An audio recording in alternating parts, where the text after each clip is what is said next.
Shalom, everyone. Welcome to Wednesday night. It's good to be again with you. It's kind of look forward to it each week now. This week, we're going to be working on the life of Sarah and not the death of Sarah. And I want to stress that all the way through because right now, one of my friends, his wife just passed away this week, and it brought a lot of things back to my memory and for my own family, but also to think about as I'm going through this lesson. Why don't you turn over to Genesis chapter 13? Let's look at the first couple of verses first and get a new understanding, hopefully. It begins, Sarah's lifetime was 100 years. Now, my Bible says years, but that is not the word. The word is shana, which is year. So Sarah's lifetime was 100 year, 20 year, and 7 years. The years of Sarah's life. So we have a breakdown of her life. And notice it does not speak to her death. It only speaks to her life. That's the key that I want you to hang on to. That's where I want you to start. Because Sarah's lifetime and then Sarah's life. So we're going to be talking about Sarah while she was here and Sarah through the tunnel into the world to come. That's what we're going to talk about. When we think of life and death anymore, if we use the standard model, we have to understand we die to move on into another world. But we have to understand death is a very small part because death only simply means it's a beginning of a transition. So we will move from one world to the other. That's what's actually going to go on. Now, there was something very specific about hers in the fact that they broke down the number of years. The first number they gave you was 100. The second number they gave you was 20. And then finally they gave you 7. Totally, she was here for 127 years. But then they began to look at that whole thing and they began to ask themselves the question, why is it broken down this way? Why is it only 100 year and 20 year? Why isn't it years? And so they began to look at the values of the numbers, and the values become very, very significant if you're thinking in mystical terms. First off, 100 is a perfect number. It's 10 times 10. 10 in Hebrew is the understanding of the Sephiroth, the human being. So she was a perfect human being as they would go about looking at her.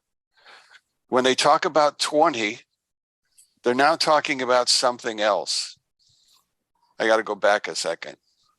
The number 100 equals 10 times 10, which is the 10 Sephiroth. And each Sephiroth within it, in the first 3 Sephiroths, have all 10 within it. In other words, it's a complete collection. And so Sarah was complete. Now with 20, we're talking about the brain. We're talking about the right side and the left side. Each one has 10 Sephiroth. So therefore, we're looking at a mental image. Sarah mentally was extremely talented. In fact, we understand that Sarah was the most gifted of the prophetesses. She held the most significance of all of them. In fact, Abraham was told by God to listen to Sarah. So she held a great deal of understanding and wisdom that the others did not have. Now, the final 7 is the 7 Sephiroth that are left. That's our emotions and that's our behaviors. That's what's dealing with those things. And when we go through the counting of the Omer, one goes through this idea of our emotions and our behaviors. The counting is about changing ourselves. changing our emotions, changing our behaviors, moving towards God rather than away from God. So when he begins by explaining these three substances, he's really talking about her whole being. And that's why it ends with the fact of Sarah's life. Sarah's life was always about completeness. Now, the Rashi talks about it in quite a different set of terms. When Rashi speaks about it, he's talking about the fact that at 100, she was as beautiful as she was at 20. And at 20, she was as innocent as she was at 7. So the concept is that she's constantly flowing. Yes, she's growing.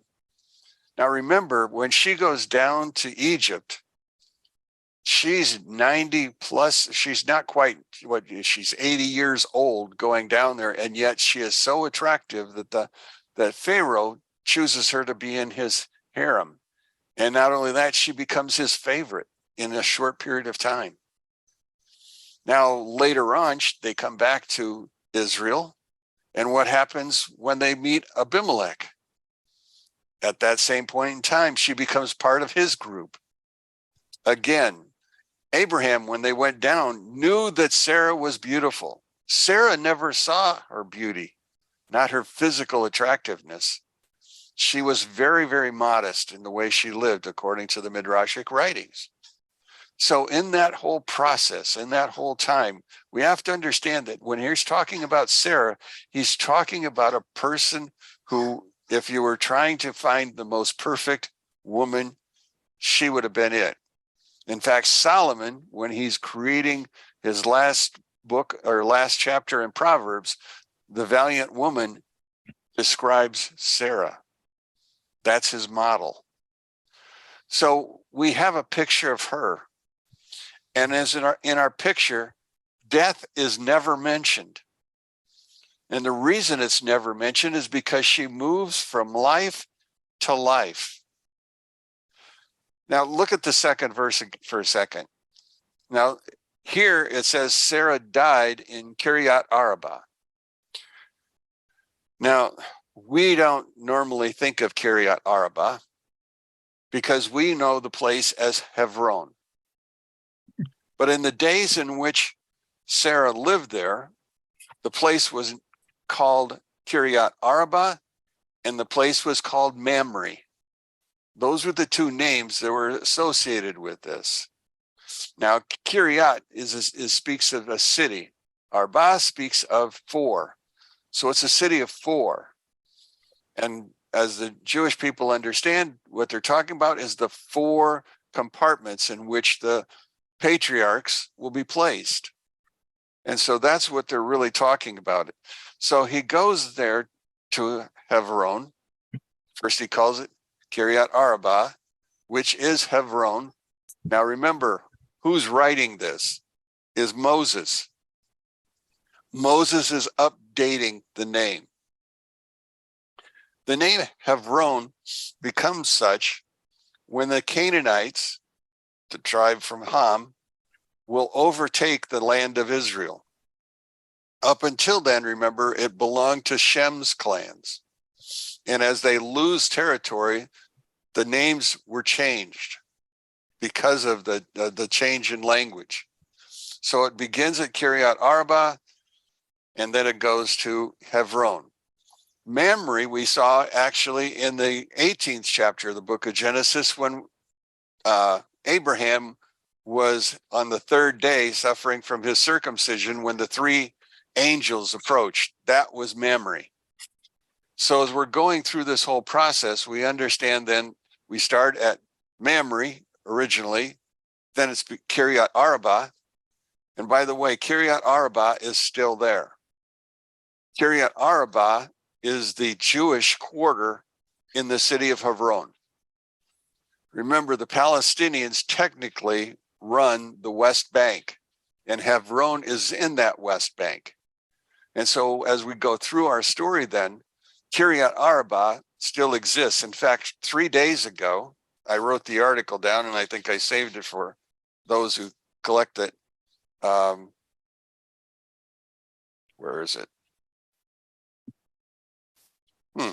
Oh, I can't find it.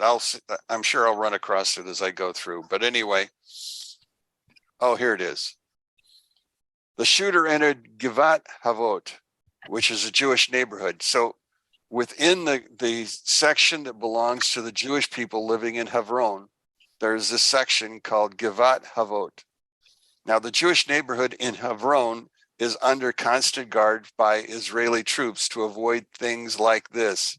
So he enters the area at Kiryat Arba, which is the Jewish quarter, carrying an M16 rifle.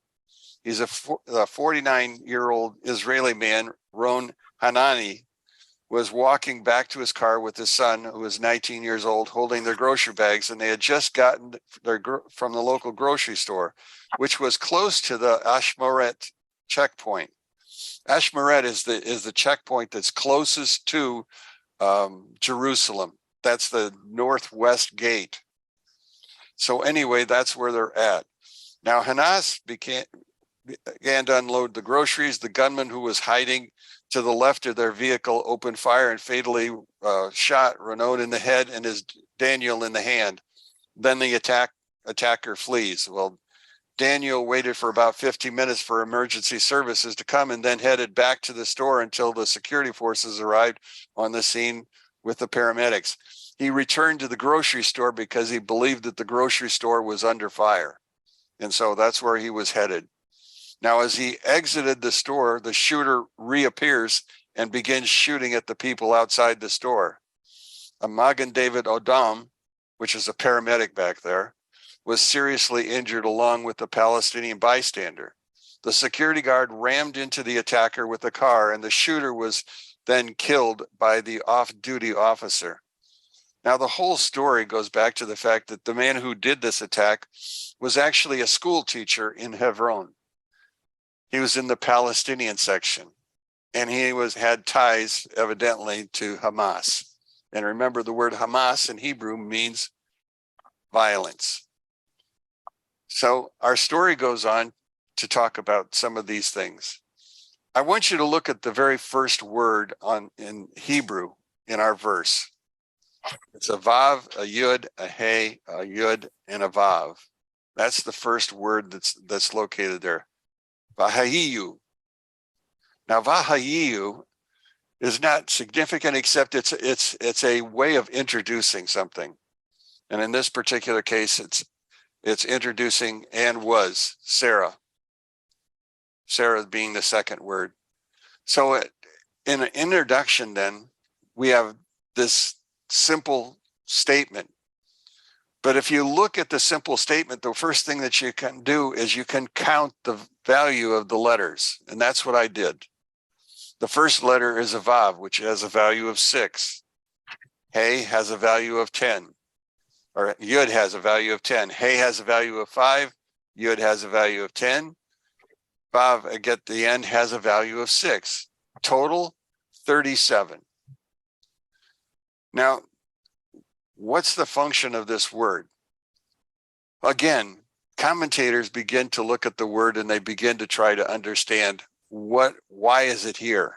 What's its importance? If it's just there for and, that would be one thing. And was doesn't make sense by itself. And so they counted the value and it was 37. Now, 37 doesn't mean much to us, but 37 is the actual age at which Isaac was to be sacrificed, offered on the altar. 37. Now, if we take a look at the 37, the question then becomes, why is 37 attached to the fact of Sarah's lifetime? Because it speaks to the fact that Sarah's life really began 37 years earlier with her first child. That was the beginning of Sarah. Now, she would have lived all those years, 90 years before that, but in her mind, those were the most important years. And remember Jacob, when he went down to Egypt and was reunited with his son, those were the 17 happiest years of Jacob's life.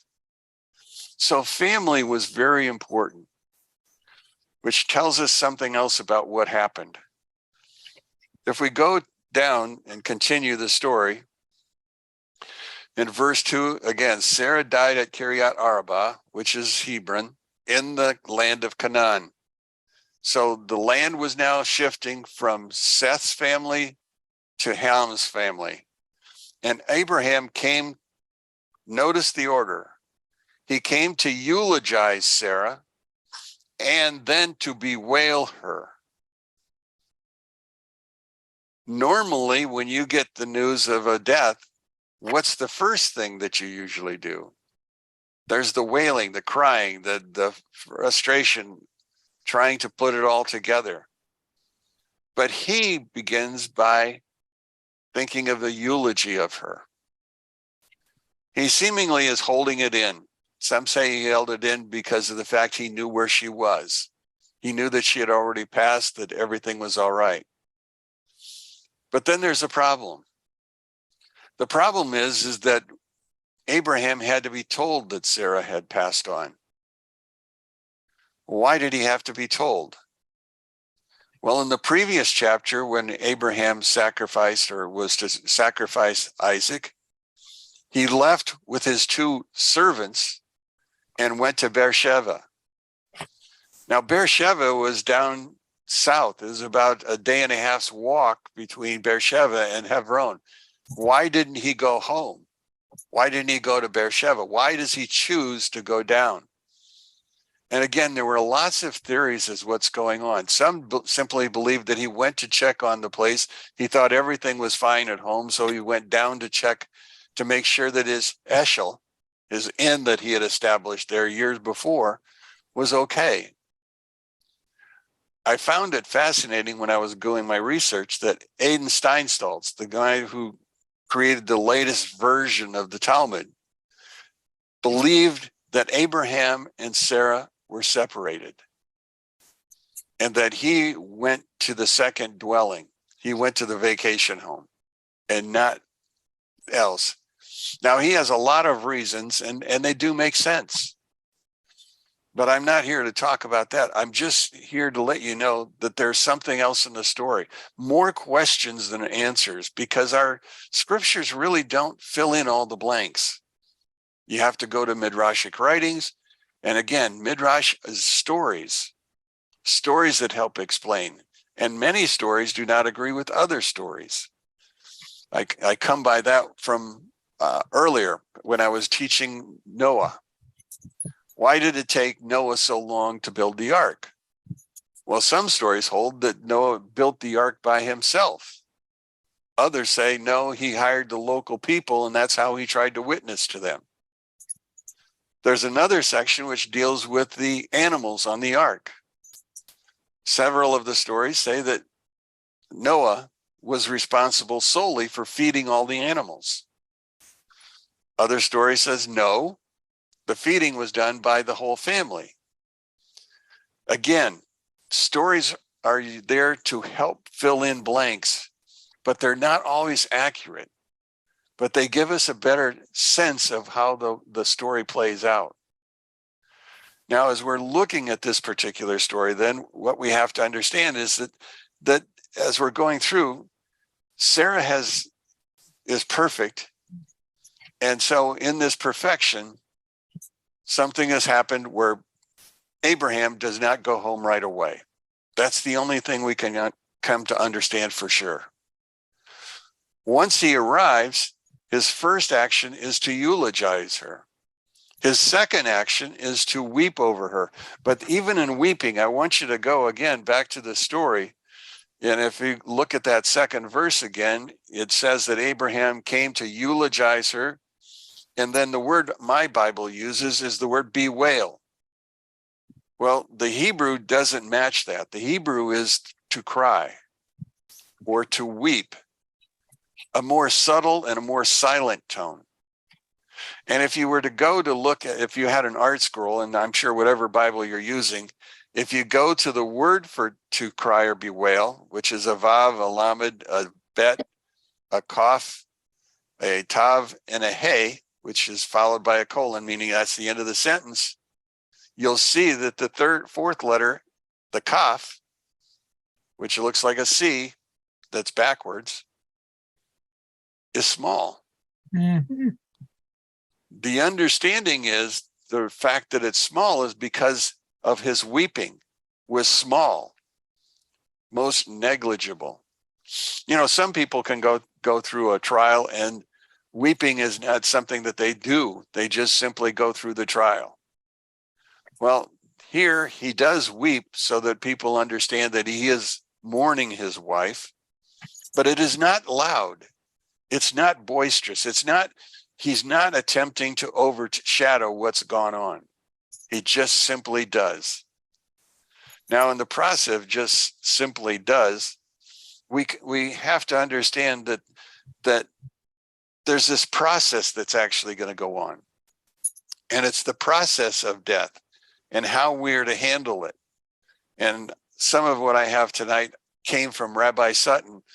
When I was dealing with my dad's death, Rabbi Sutton is who I contacted to help explain to me the Jewish understanding of what was actually going on, what I should understand. And I've shared it with several people, and tonight I want to share it with all of you so that you get an understanding of the philosophy of the Jew and how it is different than Christian, how some of the Christian things have been kind of missing. We don't recognize all that's going to go on. So I want to go back and do those kinds of things. Now, Rabbi Nachman, who is one of those men that I also like to read, when he was talking about memories and death and all of those other things, he says, we do not want to die in order to reach the world to come. God forbid. Instead, we must remember the world to come while we are living.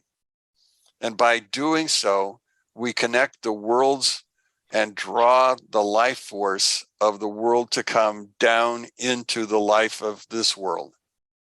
So if we remind ourselves that death is a transition, and during our time of thinking about this transition, we should also be thinking about the world to come.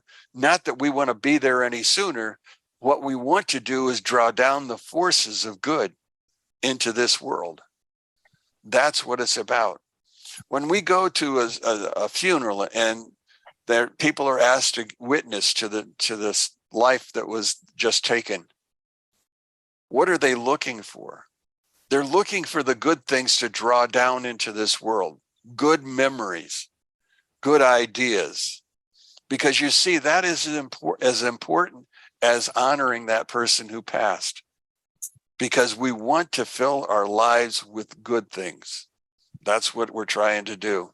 And so as we go through this whole thing, we have to understand that that's going to go on. Now, that is all that he says about this whole process of that. The next 18 verses deals with the purchase of the land.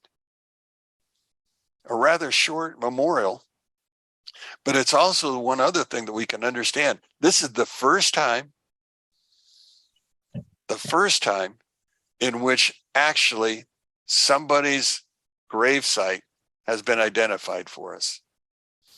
Now, Sarah is the Koph, the 20th generation. 20 becomes a very interesting number as we go through this whole process. But as we think about it, then we're going to go from here and start looking at the process that Abraham goes through. And so I want you to look at verse number 3. Abram rose up from the presence of his dead, from Sarah, and spoke to the children of Heth. Tells me another thing about what's going on there. They were there witnessing what's happening. This is the first congregational funeral that we read about. It was not Moses going up on the mountain by himself. It was not they simply passed. This one had a crowd, an audience, who came to eulogize what was going on. I want you to turn back to Ecclesiastes, chapter number 7. And I want you to look at the second verse.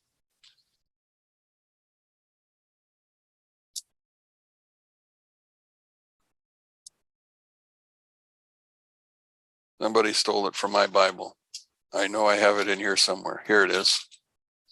Chapter 7, verse number 2.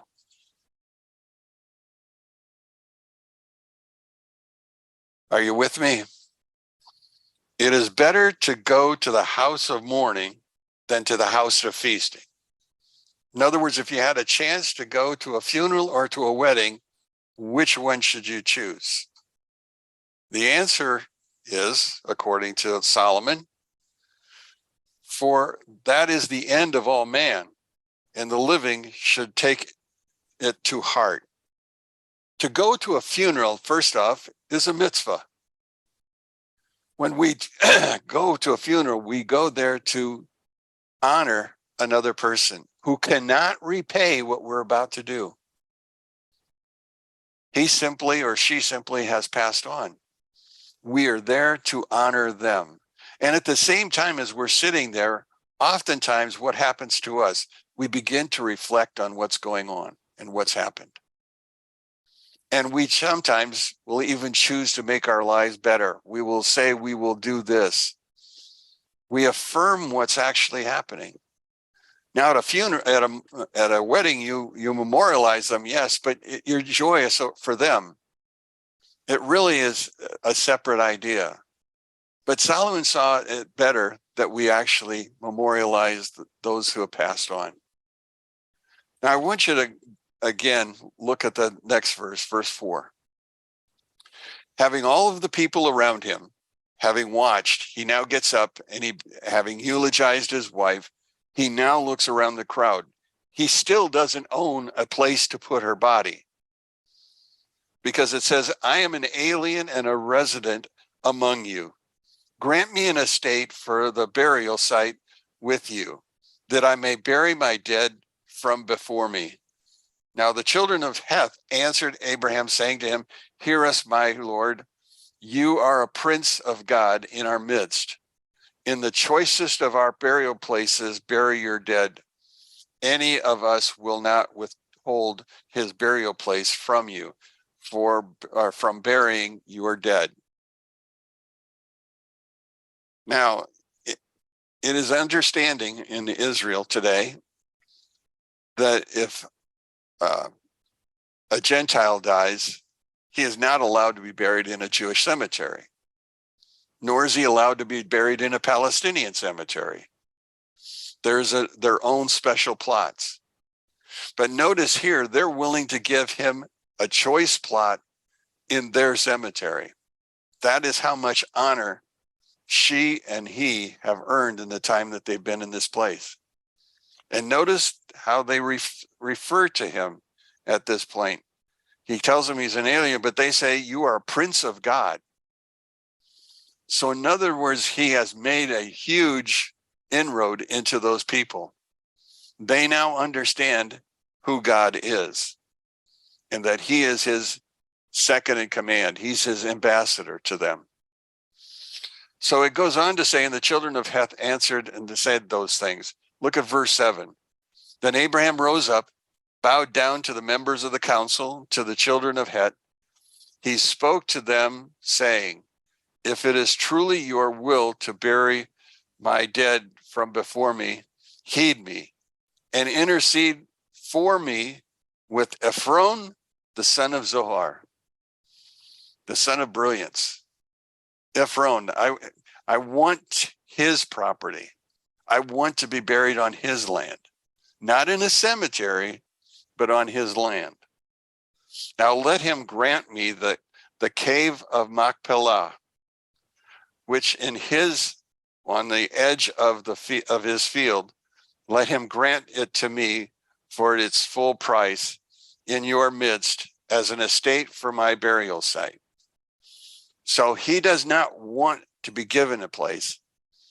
He is willing to pay full price. That's the important understanding. He wants and is willing to pay the full price. Now, Ephron was sitting in the midst of the children of Heth, and Ephron, the Hittite, responded to Abraham in the hearing of the children of Heth for all who come to the gate of this city, saying, no, my Lord. Well, I missed a line, didn't I? Responded to Abraham in the hearing of this whole thing. No, my Lord, heed me. I have given you the field. He doesn't want to be given the field, and it is very significant, very, very significant that he pay for this field, not to be given it. When this is all said and done, Abraham will have bought a piece of the rock. In other words, it's uncontestable, even by the Arabs, that Abraham owns a piece which is called Machpelah. The problem is the Arabs, as well as the Jews, both believe that Abraham is their father, and therefore they both hold claim to that spot of ground. But we have to understand the Jews will have that first piece of land.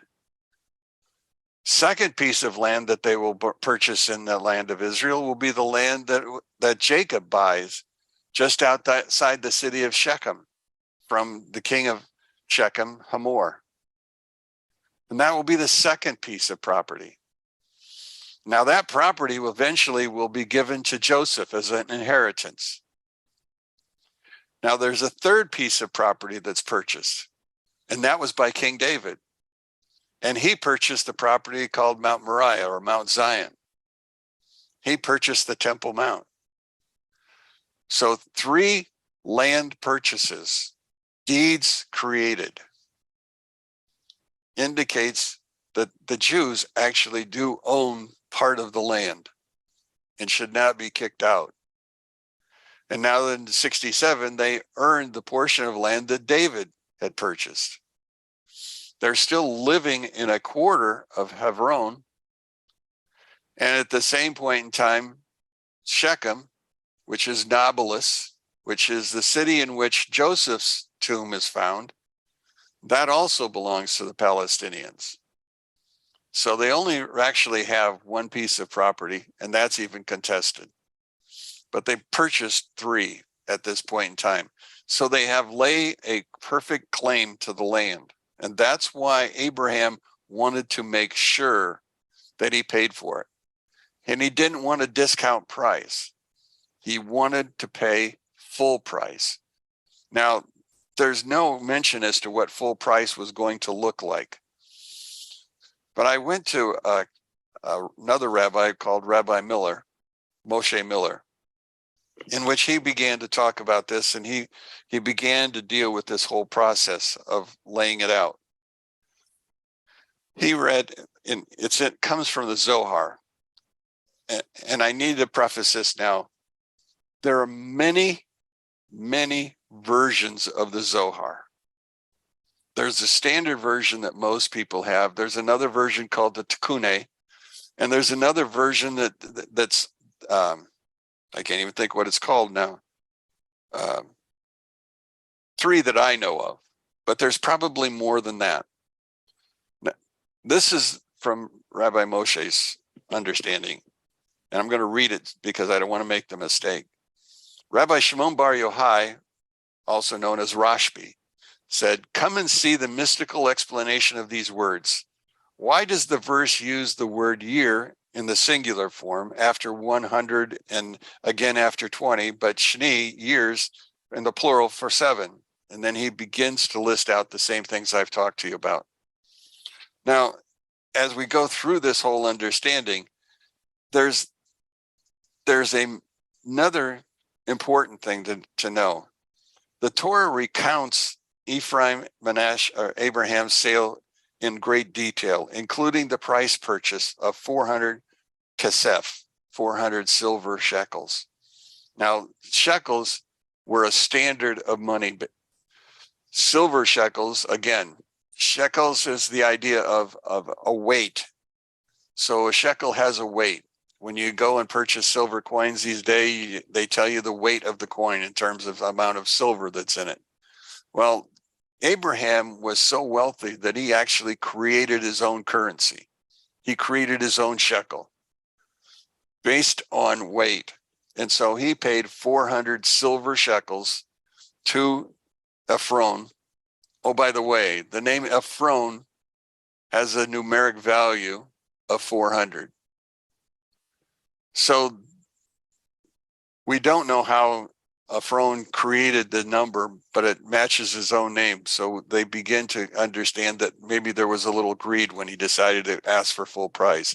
But whatever it was, he still paid for it. Now, based on the figure, the 13th century Rabbi Yitzhak Bar Yehuda provides us with an interesting calculation.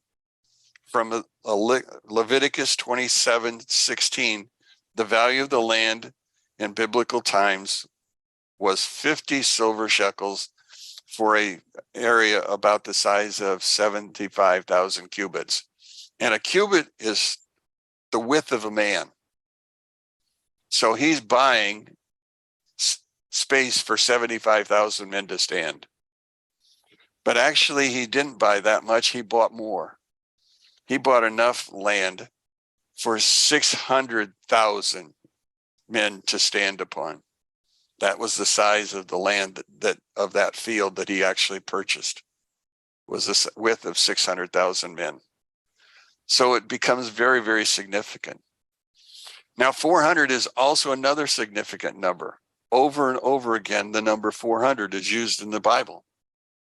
Begin with, let's go back to the story of Jacob meeting Esau for the first time after spending 20 years with Laban. When he comes back to this point, we have to understand that Esau is playing the role of Cain. In fact, some people say he's the reincarnation of Cain. Remember, Cain kills Abel, brothers. Cain, being the older, kills the younger. Jacob is the younger brother. So in the course of our study, or in the course of what we're talking about, Jacob has left Laban's house after 20 years, and he's now moving back. And he sends messengers to Esau, letting him know he's coming into the land. Well, as he sends the messengers come back saying, Esau's coming, but he's bringing 400 warriors with him. 400. Interesting number. Now, when it's all said and done, the question then becomes, well, who are the 400? Again, if you were talking in a mystical language, you'd say the 400 were actually 400 sparks from years ago, 400 souls that have now since passed away and have still needing to reach fullness. When it's all said and done, Esau is standing there with Jacob talking, but we never hear again of the 400 soldiers. That's because the 400 left. And according to the text, they left whole, meaning that they had now changed. They had what we call sparks. God has us out looking for sparks, changing lives, digging from the earth, bringing out the nutrients of the earth, sparks. In this process, then, we're talking about something that is far more mystical. But the idea is Cain meets Abel, and they now come to an agreement. Instead of a rock on the head, there's a hug and a crying, a tears on the shoulders. 400 is also the value of the last letter of the Hebrew alphabet, Tav. So it speaks to the end of what's going on. Now, I keep using the word 20. One of the things that I understand about 20 is that if you multiply 20 times 20, you get 400. And so there seems to be a relationship between 20 and 400. And the Kaf, I don't know how many of you are that familiar with your alphabet, but if you were to take and put your alphabet on a line, the 11th letter in the alphabet is a Kaf. The 22nd letter in the alphabet is a Tav. Now, normally, they split the alphabet, the first 11 on the first line, the second 11 on the second line. They're opposite one another. There's a companionship between the two numbers. And there's a lot of writing. Rabbi Ginsburg has a book dealing with the Hebrew alphabet and the numeric value. And so he begins to talk about the fact that this is about the 20 that we're talking about, the 20 years that Jacob spent in Laban's house, 20 squared, 20 times 20, refers to the squaring refers to Rachel and Leah, each one equaling 20. And so he spends 20 years serving for the two women that he comes up with. Let's go on. So in verse number 9, he says, let him grant me the cave of Machpelah, which is on the edge of the fields. And he goes through the whole idea of what's there. Now, Kiryat Arba, remember, is the city of four. Machpelah was not the field, but was the cave. That was the significance. And the significance of Machpelah is the significance of four holes, four caves, actually two caves, one above and one below. The one above will be where Abraham, Sarah, and the first people that were found in that cave, and that's Adam and Hava. If we go back to this story, Genesis chapter 18, Abraham has spent 3 days suffering through circumcision. Now, this is the hottest day of the year, and all of a sudden, 3 men approach him. Now, he doesn't recognize who the 3 men are, but he assumes that they are men. And so he has the tent of hospitality because he doesn't close any walls on his tent. And at the same point in time, he doesn't close the walls. He tells Sarah, I want you to begin to bake bread and all of the foods necessary, and I'll go get the calves. And he decided he needed 3 calves in order to satisfy the meal that day. Well, in going out to the field, 2 of them came easily, but the 3rd one ran off. Now remember, Abraham's tent is at Mamre. It's right there near the cave of Machpelah. And the calf runs into the cave, and that for the first time, Abraham sees 2 people laying there with candle lights around them. And that was Adam and Hava. And so he talks with them for a while, and there's a whole lot of stories that go with that, but we're running out of time, so I'm going to keep going. So in the sense of the story, this is the cave that he now decides is where he wants to bury his wife. And so that is why he begs Ephron for that particular spot. And that's why he wants to pay full price. Later, it will also be occupied by his son, Isaac, and his wife, Rebekah. And it'll also be occupied by his grandson, Jacob, and his second wife, or actually his first wife, Leah. And so all 8 will be found in that cave. Now, there's been a couple of stories of people trying to get into that cave underneath the Mount Pelah's monument to look at the bodies and there to find out who is really buried in Grant's tomb, who is really buried there. Now, so far, they've been foiled. But the question is, how will they know whose body is there? One body will be very different from the other 7. That body will be Joseph. Or not Joseph, will be Jacob. Because you remember in chapter 50 of Genesis, he was embalmed. He was not treated in the way that the others were. And so therefore, when you find his body, you will find a petrified body as opposed to one that is turned to dust and ashes. So that's what's going on. But they're not able to get into the cave. And the Jews are not pressing for that either. Well, anyway, let's go on. So in verse let's pick it up in 11. No, my Lord, heed me. I have given you the field as it is. And he says, I've given you the field. Continue on by verse 13. He spoke to Ephron in the hearing of the members of the council, saying, rather, if only you would heed me, give me the price of the field, accept it from me, and that I may bury my dead there. Again, he continues to call her dead there, but if we start over again at the beginning, it's about her life, not about her death. When Abraham buys this property, he understands he is buying a portal from one world to the other, from this world to the world to come. That was what he was buying at this particular point in time. Now, this weekend will be very significant because this weekend is the weekend when a lot of armored buses will be going over to Hebron, because this is the weekend that they honor Sarah. And so there will be a memorial over there. And so in order to get in, you have to come in an armored transport, armored covered school buses to get you into the city. It's not very pleasant there. And there'll be a large military guard to make sure that everything goes well.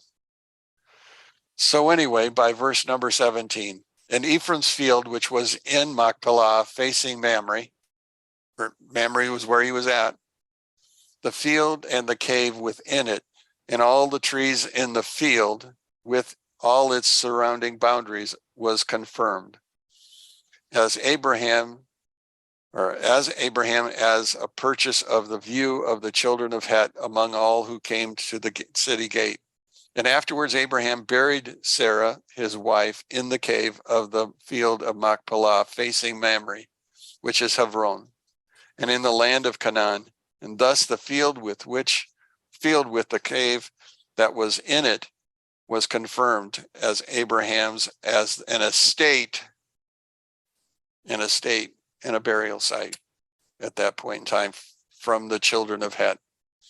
So it's been attested that Abraham owns this particular field. It's quarter of, I don't want to go any farther. Anybody have any thoughts, questions, things that you've learned? Oh, wait a second, I do have something else. I want to give you Rabbi Sutton's advice to me in understanding. Rabbi Sutton wrote to me, and in his writing, he makes these several points. Among the volumes of things that he shared, I wanted to pass on one. A true Jew mourns the deceased while continuing to affirm the continuing course of their own life. Because your spouse passes away does not mean that that's the end for you. 2, the Jewish funeral follows the normal Kiddush, and you can look that up and see how that process of mourning works. 3, show profound respect for the body. 4, they understand its necessity and understand how the body enables the soul to accomplish actions and the goals during its person's life. 5, they should never allow themselves to imagine that the body is actually the person that they're mourning. We do not mourn the body. We mourn the soul. Now he goes on and gives us some more details. He says, as you're going through this, giving charity in the name of that person is a good deed. That's a mitzvah. Studying the Torah in the name of that individual is a good deed. Recite the half Torah in the merit of the one who has just passed on. Sharing with the community a portion of the Mishnah. The letters that can be arranged to show the word neshama is always important. I also want to suggest to you, when you're going through this, it is understood that if you go to chapter 119 in the book of Psalms, if you know the name of your person in Hebrew, you may go to those 8 stanzas for each letter. And as you go through them, you will find your missing person. Next, it says, light a candle during the Sheva, during the memorial time.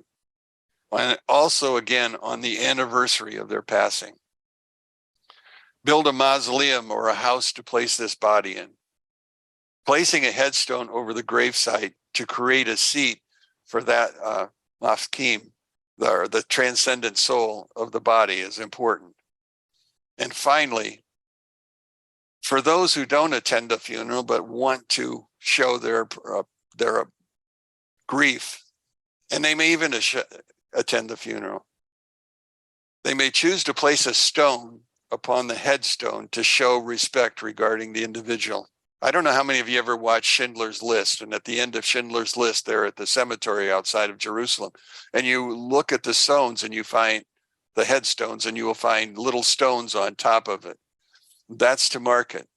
Now, the concept comes from the word for stone in Hebrew, which is even. Now, even can actually be an acronym. So we have the letters Aleph, Bet, and then the final one is Nun. So you can actually say that it could be an Ava or Abba ben Neked, father, son, grandson, or grandfather, I should say.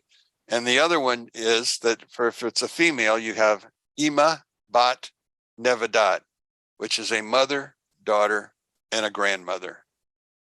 So the stone itself is just a marker to show your relationship with the person and to show respect and honor.